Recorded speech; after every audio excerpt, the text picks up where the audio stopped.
Assalamualaikum warahmatullahi wabarakatuh. Bismillahirrahmanirrahim. Alhamdulillahil azizil ghafur. Wassalatu wassalamu ala nabiyyi syakur. Amma ba'du. Pertama-tama yang paling utama adalah kita panjatkan puji syukur kita atas hadirat Allah Subhanahu wa taala.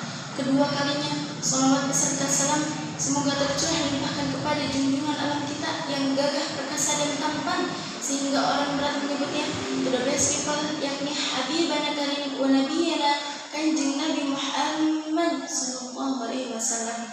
Dewan juri yang saya hormati dan semoga Allah muliakan, dan seluruh sahabat aksi yang dirahmati oleh Allah. Hadirin rahimakumullah. Kita sebagai manusia makhluk yang lemah tidak dapat menguasai diri kita sendiri. Makanya kita butuh pertolongan dari Allah, yaitu dengan berdoa. Allah Subhanahu wa taala berfirman dalam Quran surat Ghafir ayat 60. A'udzu billahi minasy syaithanir rajim. Bismillahirrahmanirrahim.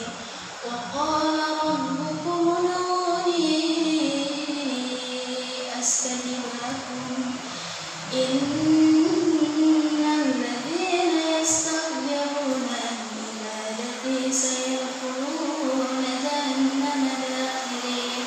Shadaqallahul adzim.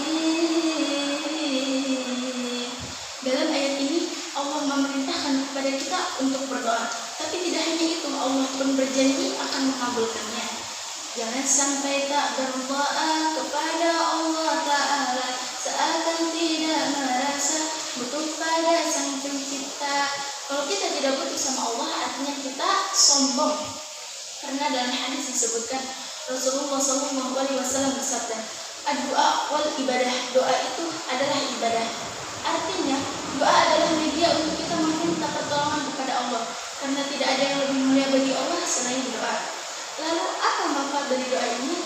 Yang pertama, jiwa menjadi lebih tenang karena Allah membantu kita. Kenapa Allah membantu kita? Ya, karena supaya kita tidak mudah putus asa. Karena di zaman sekarang banyak yang gampang patah hati, depresi, sampai bunuh diri. Karena dia merasa tidak ada harapan dan sandaran. Nauzubillah min dzalik. Yang kedua, kita berdoa sama Allah lalu Allah mengabulkannya. Sangat mungkin Allah merubah takdir yang buruk menjadi takdir yang baik. Karena kata Rasul, tidak ada yang dapat menolak takdir selain doa. Lalu bagaimana agar doa kita diijabah sama Allah? Yaitu dengan memenuhi adab dalam berdoa. Meminta sama orang aja kita harus memakai adab, apalagi sama Allah, ya enggak? Ya, ini nih adabnya. Ikhlas karena Allah, suci lahir dan batin, tidak memakai dan memakan yang haram, khusyuk dan yakin bahwa Allah akan mengabulkannya.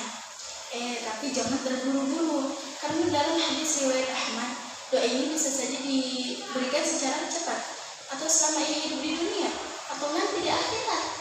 Tapi jangan bertindak seperti si kabayan. Si kabayan sepanjang hidupnya berdoa sama Allah, tapi tidak pernah merasa puas. Pernah nih si kabayan berdoa sama Allah, "Ya Allah, jadikanlah hamba yang cuma kipas-kipas saja dapat cuan ya Allah." Tring. Besoknya si kabayan jadi tukang sate. Si kabayan masih tetap gak nerima tuh. Akhirnya dia berdoa lagi sama Allah, "Ya Allah, hamba ini banyak pengikutnya, banyak followersnya, supaya kemana-mana ada yang ngikutin ya Allah." Besoknya si kabayan jadi tukang mamam bebek. Diikuti tuh si kabayan sama bebek-bebek.